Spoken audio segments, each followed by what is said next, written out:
जगातला सगळ्यात मोठा रथोत्सव तो म्हणजे ओरिसामधल्या पुरी शहरातल्या असलेल्या जगन्नाथपुरी मंदिराचा। आता हे जगन्नाथपुरी मंदिर म्हणजे श्रीकृष्णासनी समर्पित असलेलं हे जगन्नाथपुरी मंदिर ओरिसामधल्या पुरी शहरामध्ये स्थित आहे। या मंदिराची काही अशी वैशिष्ट्ये आहेत जे आजही विज्ञानाला मात देत आहेत। सगळ्यात पहिला महत्त्वाचा मुद्दा आहे तो म्हणजे मंदिरावरच्या कळसावरचा ध्वज।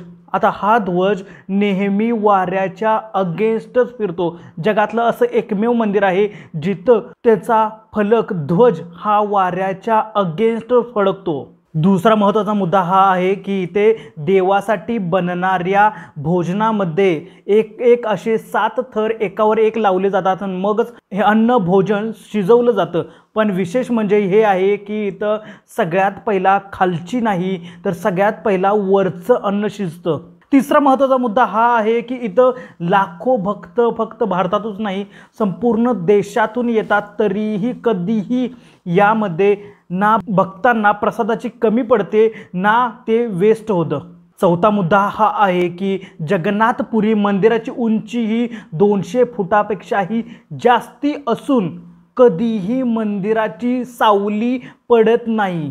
सहावा वैशिष्ट्य हे आहे की जगन्नाथपुरी मंदिराच्या कळसावरती किंवा मंदिरावरती कधीही पक्षी किंवा विमान हे उडू शकत नाही किंवा उडतच नाहीत। आणि सर्वात महत्त्वाचा मुद्दा तो म्हणजे दर 12 वर्षांनी जगन्नाथपुरीमधल्या असलेल्या मूर्ती म्हणजे भगवान श्रीकृष्णाची, बलराम आणि सुभद्रा माता या तिन्ही मूर्ती दर 12 वर्षांनी बदलल्या जातात। आणि हे बदलताना चक्क मंदिराचीच नाही तर संपूर्ण शहराची लाईट घालवली जाते।